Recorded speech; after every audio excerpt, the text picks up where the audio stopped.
Yes, hello tradies. Welcome to the Air Raid Siren. Mitch and I get to come off the long run, if we so choose, about non-trade related topics. Would you like to start? Yes.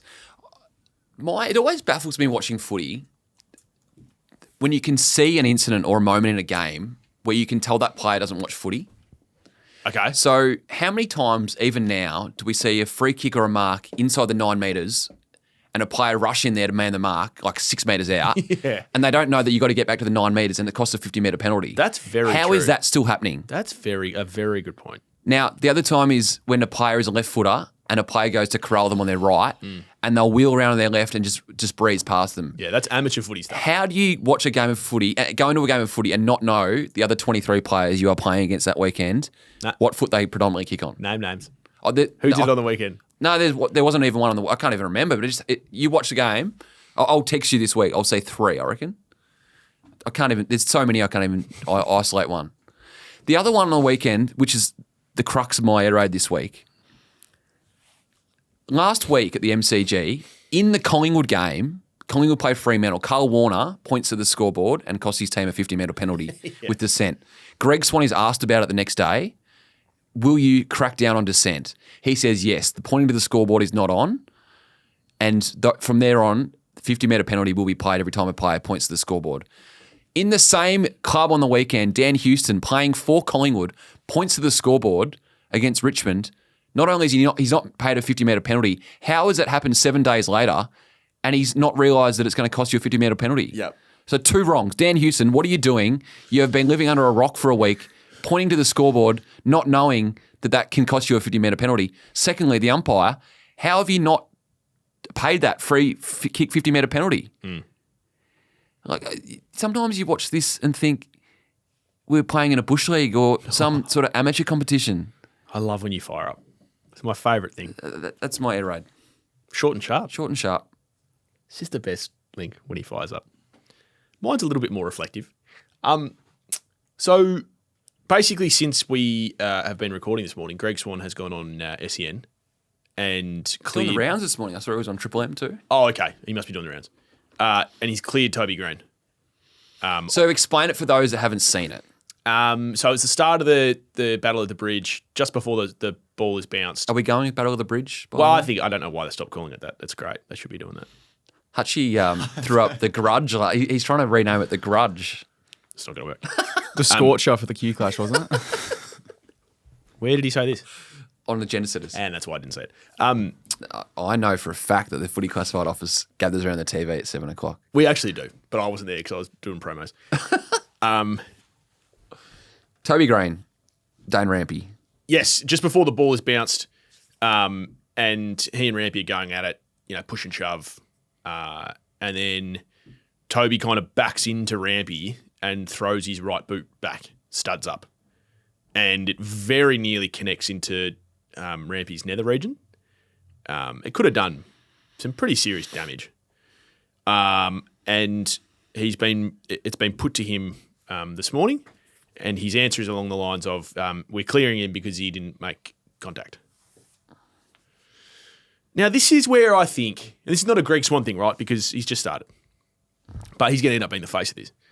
It's an AFL thing. How many times have I sat here and just talked about if you're going to stand for something, stand for it. At what level does anyone accept the action of kicking? So I was coaching on the weekend at Saturday, right? Down at Stradbroke Park, Old Davs v Uni Blacks. There would have been 7 people there, right? We on the magnet board? No, I think I was keeping the time.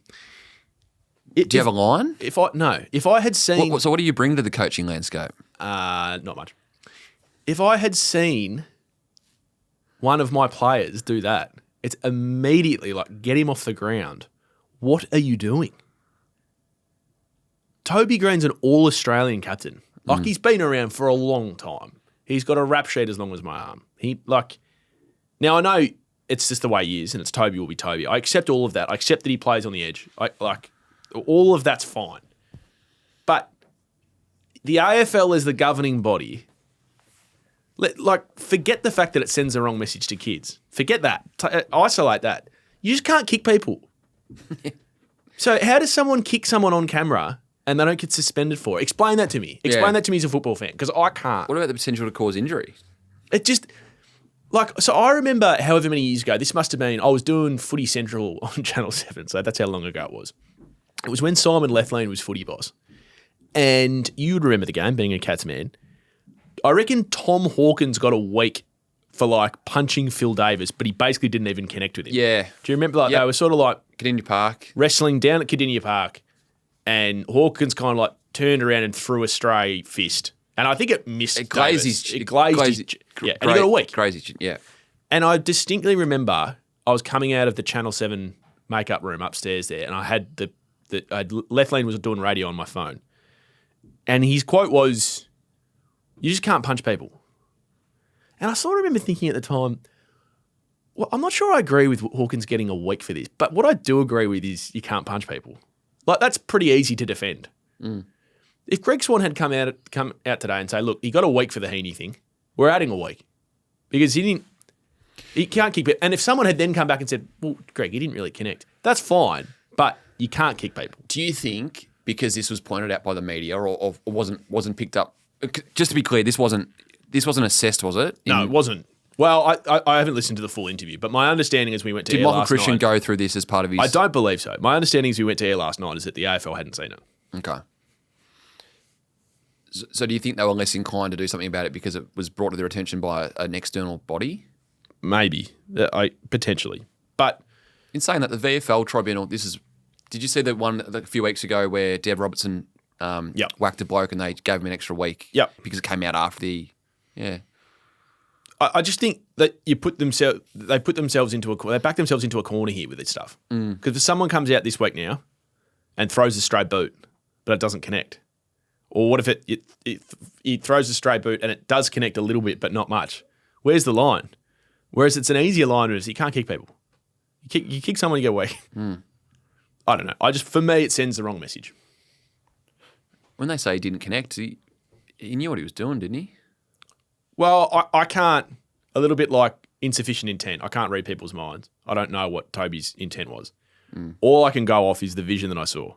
And that is, he's 50 metres away from the ball. He knows he's got an opponent behind him. And he threw a straight boot backwards with force. Like, I defer to people like Jimmy Bartell and Matthew Lloyd, who played the game for a long time. Jimmy was on the board of the Giants for a long time. And he was highly critical of the incident. And my eyes tell me that that's not what we want to see in our game. But no case to answer. Baffling. That's the Arrow time. We'll see you next week.